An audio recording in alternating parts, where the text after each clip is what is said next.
Hello and a very warm welcome. You're watching Gravitas with me, Molly Gambhir. Let's get started.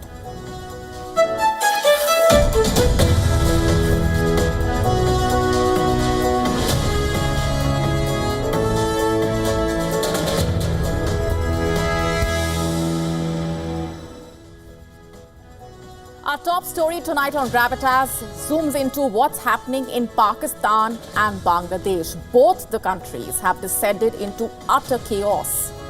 What lies ahead? What's the latest from on the ground? And how did things reach this point? We unpack all of that for you. This is a story you do not want to miss.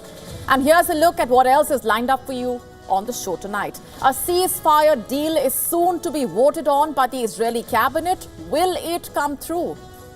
Will the fighting with Hezbollah end? And can the US stop Netanyahu now from unleashing havoc on Gaza? Why is UK's former Prime Minister Boris Johnson blaming the Church of England for the obesity crisis? Why is he himself indulging in body shaming? We get to the details. We also tell you the story of the teenager who has landed a contract in the richest cricket league in the world, the IPL. All this and much more coming up.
Our top story tonight on Gravitas is from India's neighborhood. It's about Pakistan. It's about Bangladesh.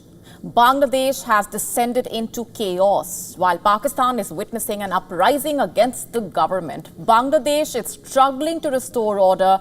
Both the countries are in a state of disarray, to say the least. Both have failed to protect minorities and are struggling to end the endless cycle of extremism and violence. Let's start off with Pakistan. The country is on edge. 6 security personnel have been killed in clashes that have broken out between the opposition party supporters and the police.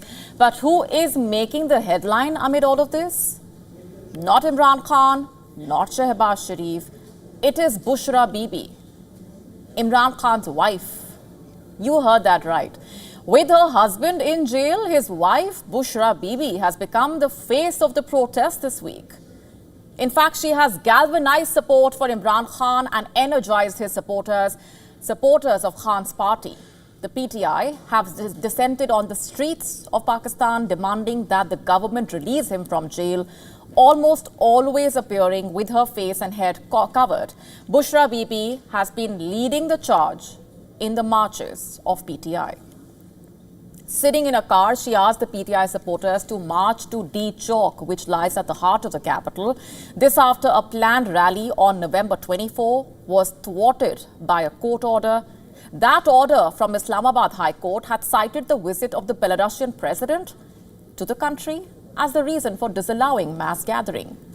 But the PTI still held the protests in different paths. On Monday, supporters started a march to Islamabad from the outskirts of the capital. Ahead of the protest, Bushra Bibi told PTI supporters, and I'm quoting here, "This is not just about my husband, it's about this country and its leader." She addressed the PTI workers at a rally from atop a container placed by security forces to prevent the protest. She vowed to fight for Imran Khan's release until her last breath. But Bushra Bibi's political baptism by fire has also come at the end of a series of court cases as well as imprisonment. And now, as she takes center stage, declaring that there is no turning back, the Pakistan government is on the verge of facing yet another challenger. Have a look at the visuals on your screen. This is Islamabad today. Pakistan authorities resorted to firing tear gas as protesters gathered to demand the release of the jailed former Prime Minister Imran Khan. In fact, as per authorities, the demonstrations demanding Khan's release turned so violent that it led to the killing of several security personnel, 2 PTI protesters, at least 28 security personnel, 30 PTI workers were reportedly injured. But that's not all. Pakistan's northwest was the scene of sectarian violence. Last week, in the flare-up that broke out between the warring tribal factions, over 80 people were killed in Kurram district of Khyber Pakhtunkhwa province. The violence erupted when gunmen fired on a convoy of Shiite Muslims. The deadly incident triggered retaliatory attacks on the Sunni Muslim community. The sides eventually announced a 7-day ceasefire on November 24. But you see, this is not the first time. Pakistan's border regions have been the scene of deadly military offensives against Islamist and separatist insurgencies. The federal government in Islamabad and the military, which has an oversized role in domestic affairs, have also eroded democratic norms and institutions. In 2019, Islamabad passed a law that granted security forces in Khyber Pakhtunkhwa sweeping powers. Those powers included detaining suspects indefinitely or without charge. This is the sort of authoritarian governance model that has enraged the people of these regions. And that is why Pakistan continues to witness this endless cycle of violence. The political turmoil as well as security issues have only worsened Pakistan's economic woes. Let's now also talk about what's happening in Bangladesh. It's a sorry state of affairs, to say the least. In the latest, Hindu leader Krishnadas Prabhu has been arrested. He demanded safety and security for the Hindu community in the country. The Hindu leader reportedly has been arrested for advocating what should be a basic democratic right. His arrest immediately resulted in protests. As per reports in Bangladeshi media, at least 1 person was killed, 6 were injured on Tuesday after a clash broke out during a protest in Chittagong, demanding the release of the Hindu leader. Prabhu, also known as Chinmoy Krishnadas Brahmachari, faces charges of sedition filed in October. He is accused of disrespecting Bangladesh's national flag when he led a rally in Chattogram last month. He is a prominent Hindu leader and a member of the Bangladesh Samilito Sanatan Jagaran Jyoti Group. He is also associated with the International Society for Krishna Consciousness, also known as ISKCON. Today, India has condemned his arrest, with the Indian Foreign Ministry urging the Bangladeshi government to ensure the safety of Hindus and other minorities in the country. In its statement, the Indian government highlighted the multiple attacks on Hindus and other minorities by extremist elements in Bangladesh. The Ministry of External Affairs also noted that there are several documented cases of arson and looting of minorities' homes and business establishments. There are also reports of theft, vandalism, desecration of deities and temples in Bangladesh. Highlighting these incidents, the ministry said, and I'm quoting here, "It's unfortunate that while the perpetrators of these incidents remain at large, charges should be pressed against a religious leader presenting legitimate demands through peaceful gatherings. We urge Bangladesh authorities to ensure the safety and security of Hindus and all minorities, including their right of freedom of peaceful assembly and expression. In fact, India also expressed concern about the attacks on minorities who are protesting peacefully against the arrest of the Hindu leader. The Hindu community has been demanding stronger legal protections, as well as the dedicated ministry to handle minority affairs. Chinmoy Krishnadas's arrest comes amid tensions over minority rights in the South Asian country. Since former Prime Minister Sheikh Hasina's ouster, the country has seen widespread political violence. The new interim government led by Mohammad Yunus has been criticized for failing to curb the spike in violence against minorities. The country has fallen into utter chaos. And that chaos has opened the doors to Islamist extremists. Student protesters have been seen holding banners of the Islamic State group. They are openly calling for a caliphate. Women are reportedly being harassed for not wearing the hijab, for quote-unquote exposing their stomachs in saris. Fringe elements are enforcing their own version of the Sharia policing. In videos that emerged online, women were seen being attacked with sticks if found alone or without a burqa. One video even shows a woman being made to do sit-ups. During Durga Puja festivities last month, Hindus, remember, were asked to pause music during Azan. Before the festival, Hindu temples and idols were vandalized. It's complete and total anarchy, and it's absolutely unfortunate. The disturbing reports coming out of Bangladesh have only added to the growing fears and amplified concerns about the safety of women and minorities in the country. It is in response to this increasing wave of extremism that thousands of Hindus have marched in Dhaka and Chattogram. It is in response to these disturbing incidents that people like Chinmoy Krishnadas Brahmachari led a rally demanding swift action against radicals. But what has Mohammad Yunus done? What have the authorities done? Put the Hindu leader in jail. Today, lawlessness rules Bangladesh. Politics of vendetta, mob violence, targeted attacks have unfortunately become the new normal in Yunus's Bangladesh. The Nobel Peace Prize winner, who is leading the interim government, also has the leader of the radical Hifazat-e-Islam group in his cabinet. This group, by the way, seeks the rule of Islamic law. Yunus, in fact, has sought to appease the extremists, including meeting with some of the Islamist leaders. Yunus has also lifted bans on Islamist groups, freeing jailed terrorists and convicted jihadists. We are talking about the chief of the Al-Qaeda affiliate group, Ansar al-Islam. Hundreds of more Islamists have escaped from prisons. And if that wasn't enough, the Yunus government is also rewriting Bangladesh's history. There is a concerted effort to erase or obscure the role of its founding leader. Statues and portraits of the first president of Bangladesh have been defaced or dismantled. At the same time, there have been arrests of critics and political opponents, even scholars and journalists, often on fake charges. Just in the first week of October, over 7,000 people were arbitrarily jailed. The caretaker government also recently revoked press accreditations for nearly 200 journalists. Journalists have also been arrested and slapped with trumped-up murder, abduction, or assault charges. And to make matters worse, political detainees often face physical assault in courts. In the month of August, a 75-year-old retired Supreme Court justice needed an emergency surgery after he was brutally beaten up in a magistrate's court. But even though the situation is dire, the caretaker government would rather let it all collapse around it instead of actually fixing the issues and calling for an election as soon as possible. Bangladesh has been under an interim government for almost 4 months now. That's long enough. The country is also due for an election that will establish a permanent, stable, democratically elected government. The Yunus government has indicated that the polls will be held in little over a year or not until reforms are made. But what are those reforms? Where are the reforms? When will Bangladesh see true democracy? Without sincere efforts to take the country towards the path of democracy, the extremists in Bangladesh will only stoke more hate. And if that happens, Bangladesh could become a mirror image of Pakistan.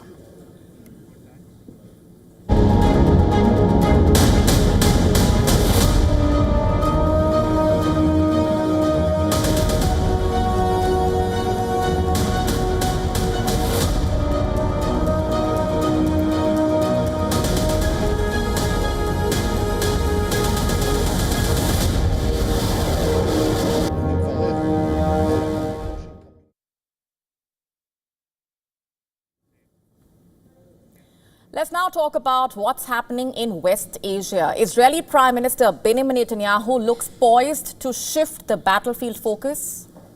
In fact, a ceasefire deal soon to be voted on by the Israeli cabinet would perhaps signal an end to the conflict with Hezbollah, perhaps. But what does this really mean? Is Netanyahu recalibrating his strategy, freeing Israel to concentrate its military solely on Gaza? Let's get to the details. As per reports, the proposed truce brokered by the US with support from France aims to halt hostilities in Lebanon. If implemented, the Israeli forces will reportedly withdraw and Hezbollah will pull back its armed presence south of the Litani River.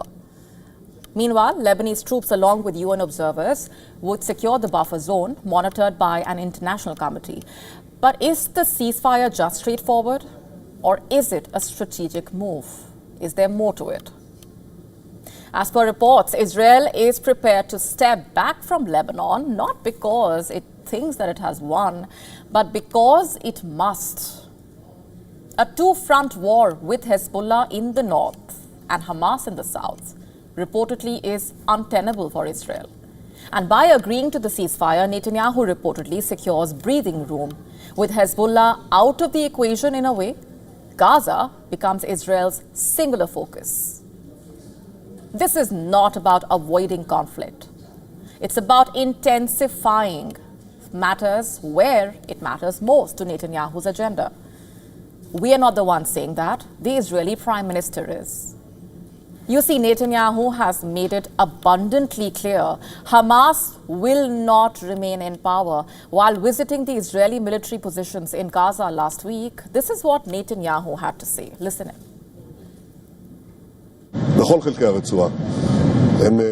Hamas will not rule Gaza. We are eliminating its military capabilities in a very impressive way.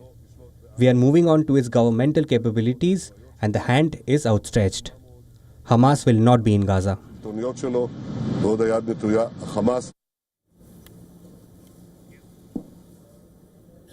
I'm here on the Gaza beach with the Minister of Defense, the Chief of Staff, the head of the Shin Bet, and our heroic commanders and soldiers who are doing a wonderful job here in the center of the strip and in all parts of the strip. Those are the words that were used. Netanyahu's rhetoric and action suggesting that he envisions a Gaza stripped of Hamas's influence. But let's just pause here to actually understand the human toll at stake. As per reports, 97 hostages still remain in Gaza. Netanyahu reportedly insisting that military operations can coexist with rescue attempts, a stance reportedly contradicted by leaders and even senior Israeli defense officials. Reports stating that Netanyahu's refusal to negotiate a comprehensive ceasefire in Gaza stems from his own political agenda. Critics reportedly accusing him of prolonging the war to appease his far-right coalition, some of whom reportedly openly advocate for resettling northern Gaza with Israeli settlers. Meanwhile, as per reports, public opinion polls indicating most Israelis favor a ceasefire deal with Hamas, but Netanyahu seems undeterred. Perhaps adding more fuel to the fire is Israeli Finance Minister Bezalel Smotrich, who on Monday in a press conference reportedly outlined a chilling vision for Gaza's future. Smotrich proposing halving Gaza's population within 2 years through what he termed as voluntary emigration. He stated that Israel's military should take over civilian governance, effectively transforming Gaza into a state of permanent occupation. These statements perhaps providing a glimpse into the Israeli government's long-term objectives, that is, dismantling Hamas, reshaping Gaza to fit its security and political goals, regardless of the cost. Where does the US stand in all of this, by the way? US President Joe Biden has largely supported Israel's military efforts, and the impending ceasefire in Lebanon, if it comes through, was reportedly pushed by his administration, remember. But looking ahead, a shift in American leadership could perhaps reshape the dynamics and change a lot. President-elect Donald Trump, known for his support of Netanyahu, has reportedly pressured the Israeli leader to wrap up the Gaza campaign before his inauguration in January next year. As per reports, Trump's return to power might embolden Netanyahu further. But you see, it could also impose stricter timelines. So what is the end game? What lies ahead? What happens now? Netanyahu's immediate focus is clear: dismantle Hamas, control Gaza, and consolidate political power. The ceasefire in Lebanon is perhaps just a strategic move that allows Israel to redirect its resources southward, if the deal comes through. A prolonged conflict in Gaza will deepen the humanitarian crisis, strain Israel's alliances, and perhaps further polarize its own citizens. Netanyahu has gambled on a ceasefire in the north to, in a way, buy the freedom to escalate things in Gaza. The question now is not whether he will intensify his campaign against Hamas, but whether anyone, be it the US, international mediators, or his own people, will be able to stop him. As the Israeli cabinet prepares to vote on the Lebanon ceasefire, one thing is certain: the war in Gaza is far from over.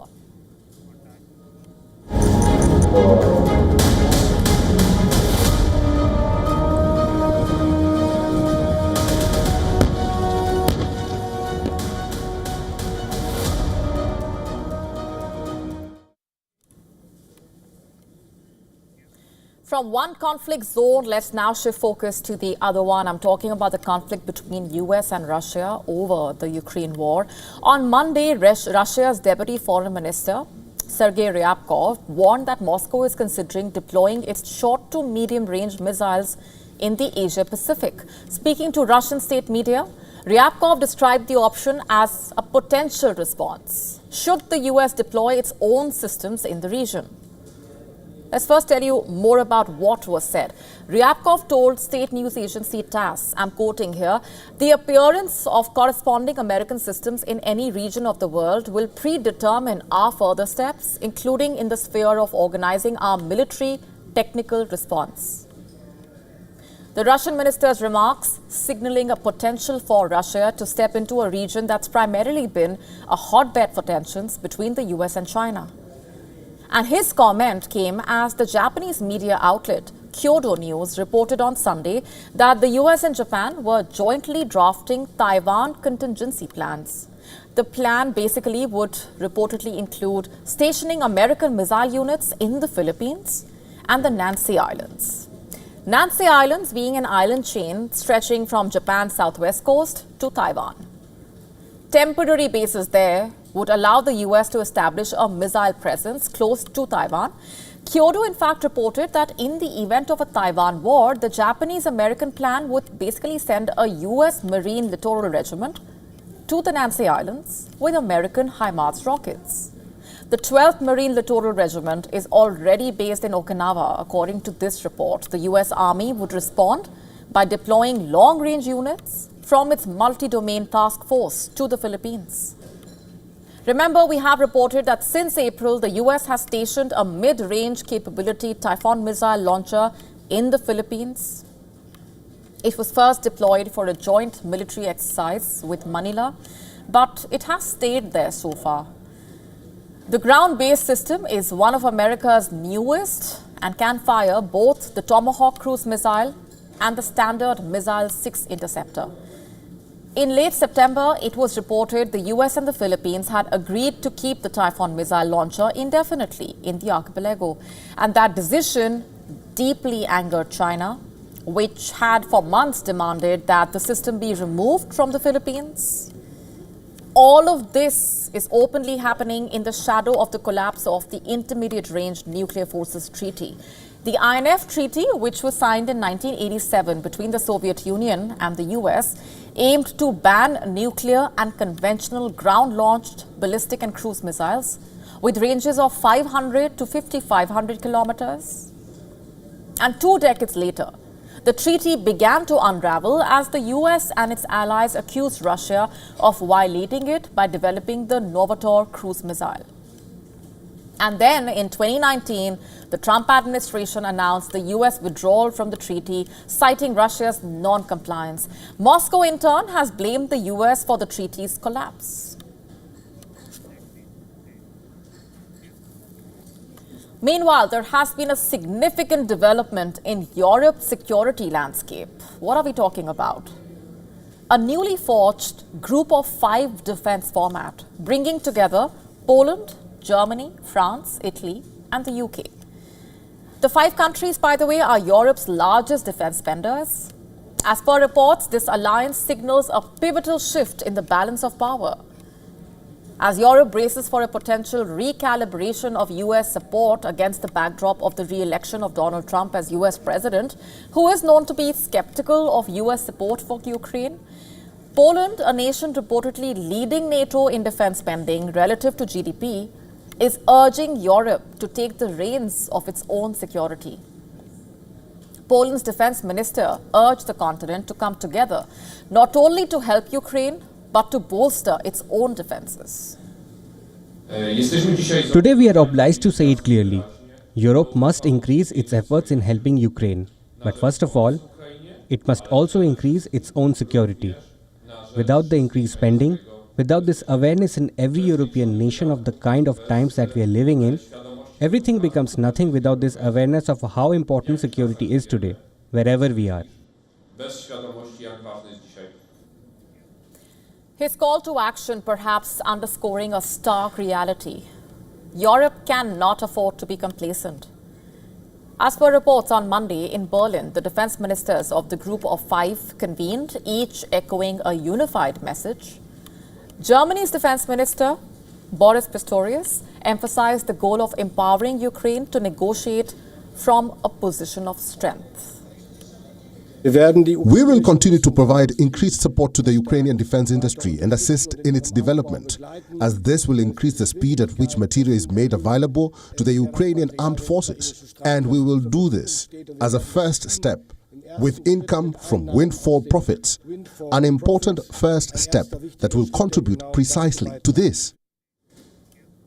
Meanwhile, Britain's Defence Secretary John Healey said that this alliance is prepared to deter any further aggression from Russia.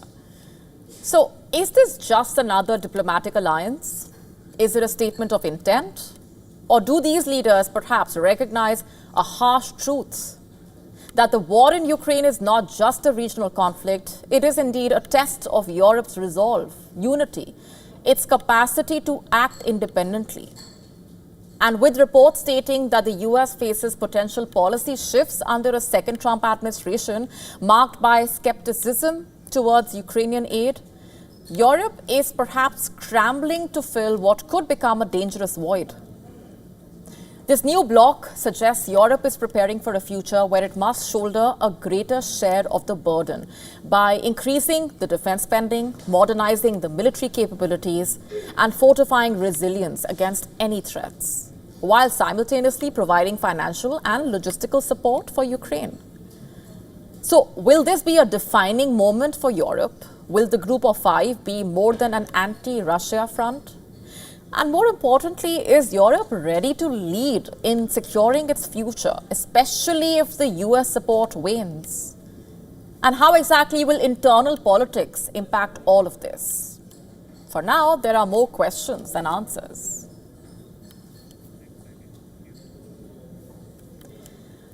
Shifting focus for now, England, Wales and Scotland are reeling with the aftermath of a massive storm. More than 140 flood warnings have been issued. More rainfall expected to batter the region. At least 5 people have died.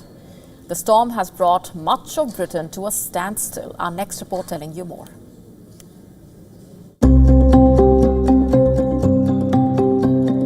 Cleanup operations are underway in the UK. In the wake of Storm Bert that has devastated many regions. Hundreds of homeowners and businesses are battling heavy floodwaters, with authorities warning of more rains for the next 2 days. In Northamptonshire, drone footage showed the roads flooded by rains. Many roads have been closed and travel has been severely hampered. Several rail operators cancelled services as over 180 flood warnings remained in place after Storm Bert lashed the country with heavy rains and wind gusts up to 80 miles per hour over the weekend. In Ireland, the storm left at least 60,000 properties without power and electricity.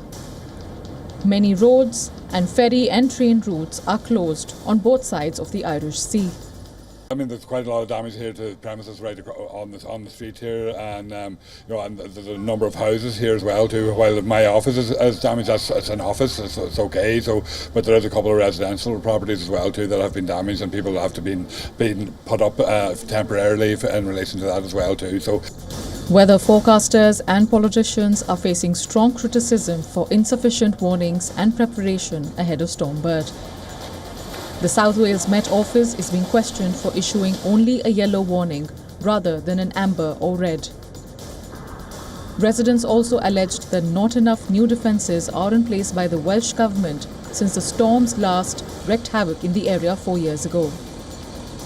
The Met Office said it will conduct a full assessment of the forecast and warning system for Storm Bert as it does for any other storm. Authorities said that they are looking into complaints of shortfall in preparations.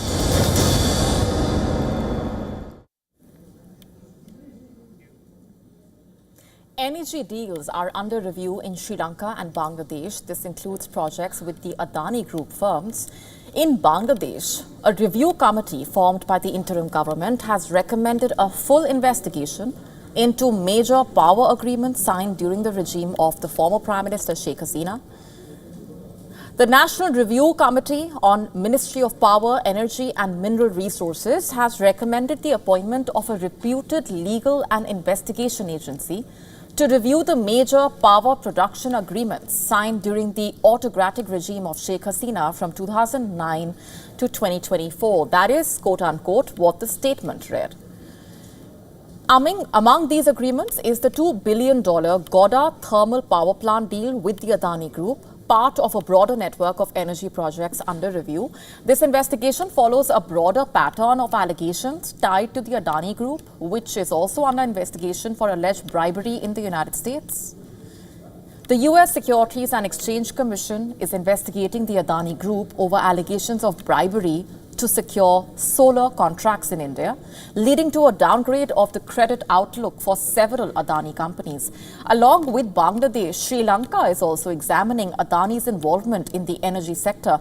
The Colombo West International Terminal, a $553 million deep water container terminal project in Colombo, is one such initiative under review. This project, financed by the U.S. International Development Finance Corporation, involves a consortium that includes Sri Lanka's John Keel's Holdings, the Sri Lankan Port Authority and Adani Ports. While the DFC approved the financing in 2023, no funds have been dispersed so far.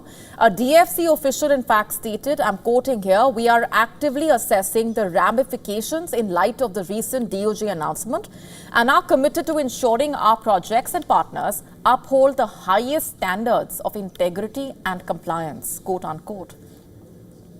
According to the Sunday Morning, the company's wind power projects in Mannar and Punerin, valued at $500 million, have raised concerns over a lack of competitive bidding and inflated pricing. And this in turn has sparked concerns about the financial implications for Sri Lanka, which of course is already grappling with an economic crisis.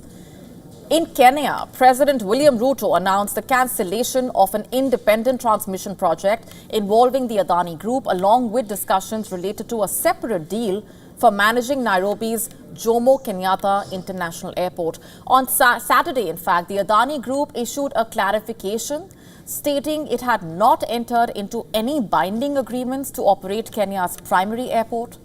The company responded to stock exchange inquiries, explaining that discussions were ongoing, but no definitive agreements had been finalized. Meanwhile, France's Total Energies, which has a minority stake in Adani Green, issued a statement announcing a pause on any new financial contribution to Adani firms until the accusations are clarified. The statement also mentioned having no awareness of the existence of an investigation into the alleged corruption scheme. Adani Green, in response, said in a stock exchange filing that this decision will have no material impact on the company's operations or its growth plans. On its part, the Adani Group has dismissed the allegations and highlighted that none of its 11 public companies are subject to the indictment in the US Group's Chief Financial Officer, Joginder Robbie Singh, who wrote in a statement on the platform X, and I'm quoting now, "My humble request is that we will respond in fullness of time once we review in detail the matter as presented in the legal filing." He added that no court has ruled on this, and as outlined by lawyers of the DOJ, these are allegations and accused have presumption of innocence, quote unquote.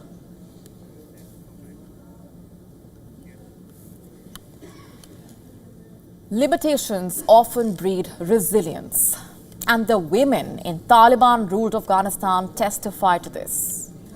Despite losing jobs, women in the country are turning to entrepreneurship to sustain themselves and their families. Our next report taking a closer look at the inspiring struggle for economic independence. Take a look.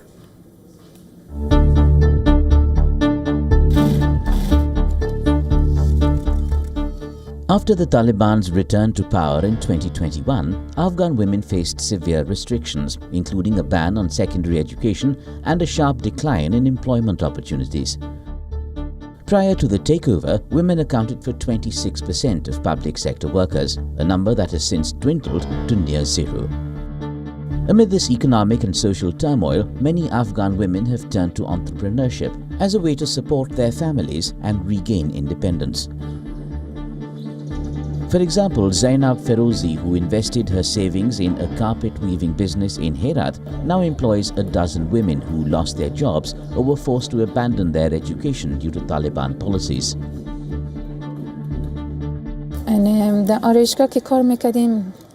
When I worked in a beauty salon, it was very good. The pay was also good. For example, we could earn 3,000 to 5,000, 6,000 or 7,000 Afghanis for a single bride. But here, if we work for a whole month, we don't earn that much. For example, if we work a lot, we earn 5,000 Afghanis a month. No more. There's absolutely no comparison. When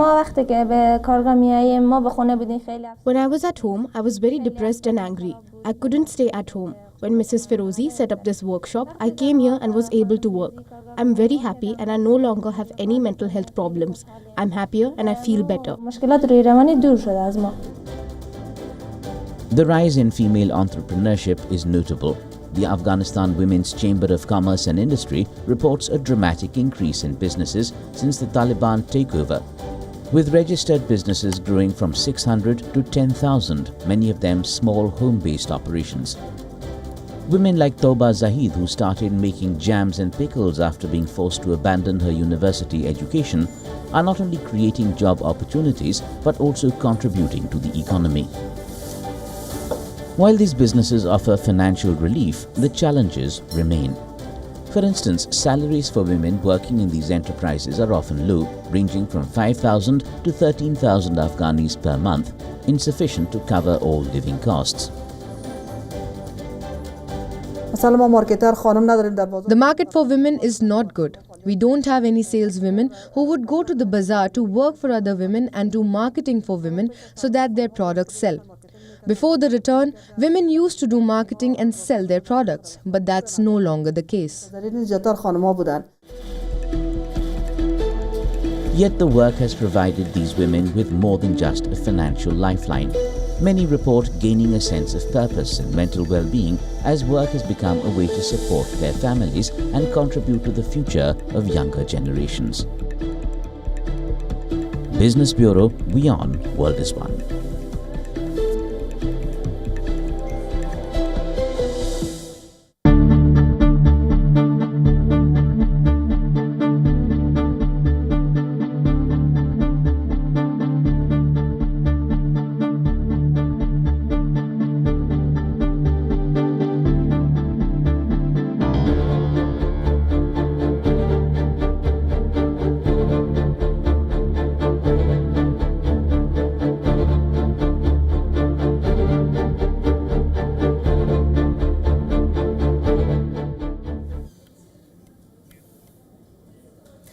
Just days ago, we told you about the obesity epidemic in the US. The UK faces a similar problem as well, but giving it a different spin altogether. Former Prime Minister Boris Johnson has now blamed the Church of England for Britain's obesity crisis. What's the link? According to reports, Boris Johnson has named the Church of England as the source of UK's obesity crisis. According to him, the failure of the church to provide people with spiritual sustenance might be the reason why people are resorting to overeating. In fact, according to him, during his childhood days, there were fewer people in a class who were overweight. He said that things have changed, and how, with a more number of people spotted to be obese as compared to back then. His comments came as part of a new report. He was in fact one of 3 former prime ministers interviewed as part of the study. And what's more, they were joined by 10 former health secretaries in admitting that the politicians did not do enough to tackle obesity when they were in office. In fact, they urged the UK Prime Minister Keir Starmer to take tougher action to deal with the spiraling rate of diet-related ill health. Now, how did things reach this point? You see, experts have warned of obesity to be an escalating public health crisis. And in England, thousands of children as young as 2 are being treated for health complications linked to severe obesity. Let's get you some numbers at this point. According to data by the National Health Service, or NHS, 1 in 10 children joining primary school are obese. In 2023 to 24, 9.6% of reception-age children, that's those between the ages of 4 and 5, suffering from obesity, which is up from 9.2% in 2022 to 23.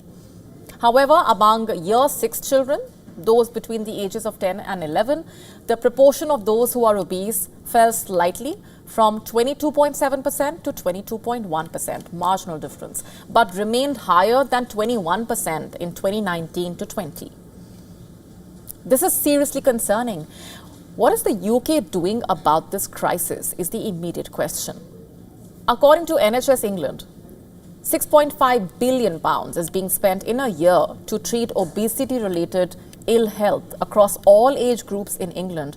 That's not all. It had introduced a range of services to support children and families to improve their health. This includes 30 specialist clinics that are witnessing thousands of children between the ages of 2 and 18 who are suffering from health complications related to severe obesity. According to NHS, obesity-related health issues can often lead to mental health concerns, which is why clinics are equipped with providing specialist treatment and care packages with families, including diet plans, mental health treatment, as well as coaching. But what are politicians doing about it? You see, back in October, UK Prime Minister Keir Starmer reportedly talked about some weight loss drugs as solutions to the obesity-induced health crisis. Now, as per a month-old report, the medical director of NHS England has said that weight loss drugs or injections are by no means the holy grail that can solve the country's obesity crisis, even as they can play an important role in the treatment, he claimed. What this means really is weight loss drugs are not foolproof solutions when it comes to tackling the obesity crisis, especially for children. Medical experts, in fact, have expressed caution over the use of these drugs, which might risk over-medicalizing children and young people. Now, the other and rather darker side of this crisis is fat shaming, which is basically mocking or criticizing someone over their weight. In fact, Boris Johnson himself has been accused of indulging in fat shaming. Earlier, he was accused of body shaming a fellow MP, and even in the present context, his remarks suggested fat shaming that did not even spare children. Britons definitely expect more from a former Prime Minister. You see, the effects of this can be dangerous on those grappling with obesity-related illness and issues, including stress, anxiety, psychological distress. And in light of this, can politicians treat the obesity issue more sensitively and with urgency?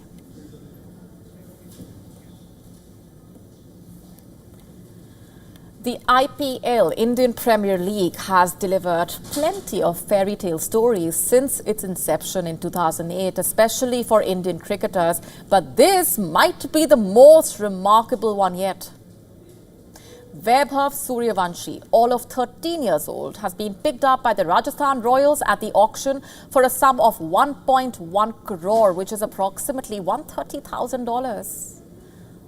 We trace his journey from a small town in the state of Bihar in India to landing a contract in the richest cricket league in the world. This is the proud Suryavanshi family celebrating their son becoming an IPL cricketer. It is a moment that will live long in the memory of the family who have played their part in fulfilling the dreams of the young Vaibhav. Vaibhav is clearly a generational talent, which was evident when not one but two teams were properly interested in securing his services. Bids for Suryavanshi started at the base price of 30 lakh rupees on the second and final day of the auction in Jeddah, Saudi Arabia. And soon the Royals and the Delhi Capitals were involved in the bidding battle, which eventually went Rajasthan's way. Let's just get you an idea of how young Vaibhav really is. He was born on the 27th of March 2011, which means that he was just 6 days old when India won the ODI World Cup in 2011.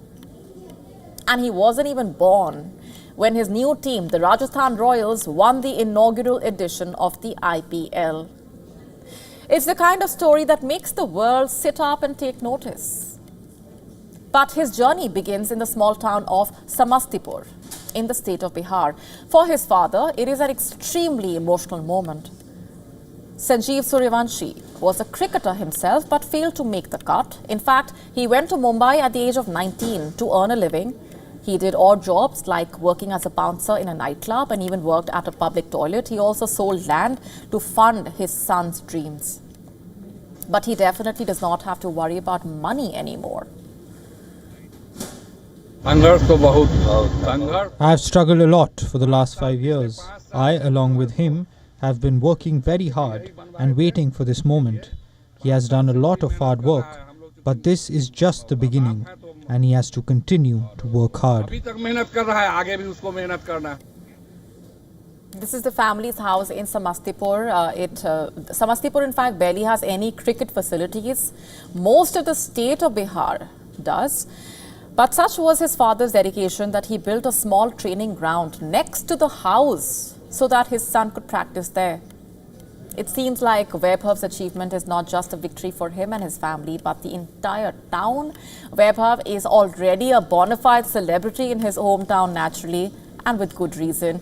The left-handed batter has already played for the India under-19 team and in fact scored a century against Australia just a couple of months ago. That innings made him the youngest player in history to score a century at the under-19 level. Suryavanshi hails from Bihar, like we said, and has already played in 5 first-class games for his state. He made his first-class debut at the age of 12. For perspective, the great Sachin Tendulkar did so at the age of 15. Now, such is his age that the question of the legality of him playing in the IPL does come up. And although Indian laws ban child labour below 14, experts say no such guidelines exist for cricket, for sport in general. The youngest to play a game in the IPL is Prayas Ray Burman, who was 16 when he represented Royal Challengers Bengaluru. However, to play an international match organized by the ICC, Suryavanshi may have to wait until he is 15, since that's the minimum age limit set by cricket's governing body. Suryavanshi might not even actually play a match in the IPL next season, but he is certainly in good hands, with Rahul Dravid being the head coach of the Rajasthan Royals. So it's safe to say that the sky is the limit for this boy from Samastipur.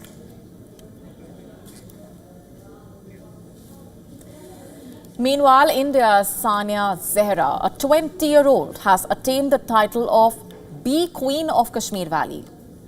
Sania is the only female beekeeper in Kashmir. That's not all. At her young age, she has helped her father raise the beekeeping business by over 400%. She has become a huge inspiration for women across the country and beyond. Take a look.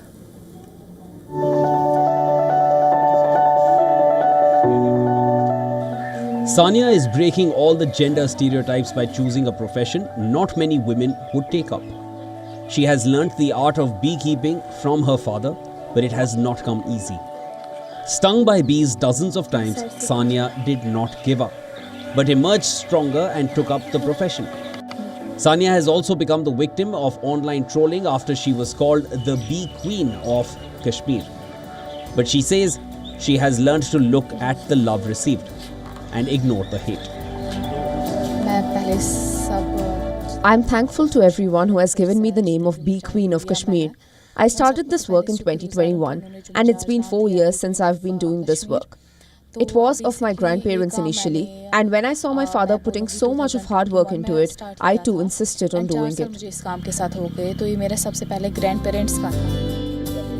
Sania is from Balham area of Srinagar.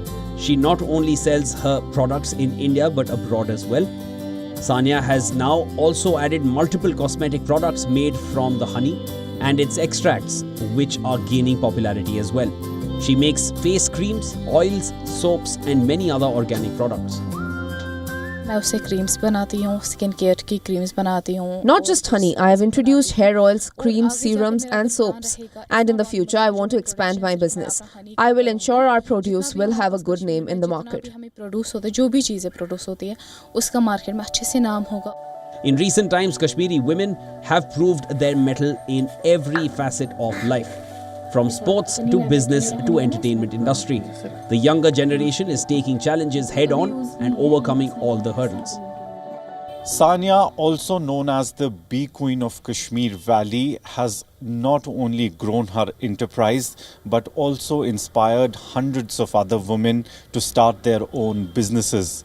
She now wants to build her own brand, which is not only beekeeping but making other products as well.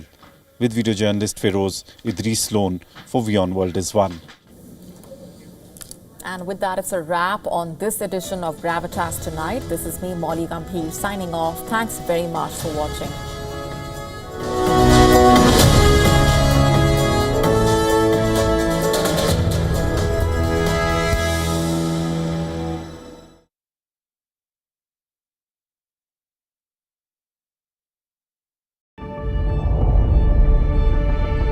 The Earth is sending distress signals. Wildfires, droughts, and melting glaciers. Can we reverse the damage? Explore the harrowing effects of climate change. It's a wake-up call. Global emergency. Climate Tracker on WION World is One. To bring the benefits of the Subhash Chandra Show to your educational institution, teachers and students, send an invitation to Juhi Jha at juhi@such.org.in. Know more, understand better, think ahead. Hello and a very warm welcome. You are watching Gravitas with me, Molly Gambhir.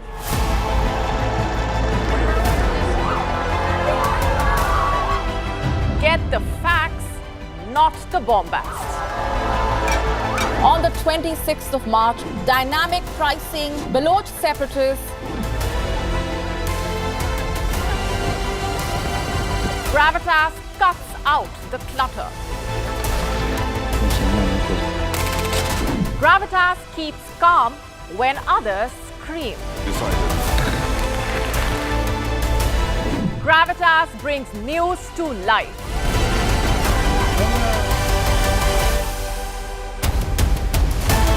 Weekdays, 9 p.m. IST, 3:30 p.m. GMT. Gravitas. Seeing is believing.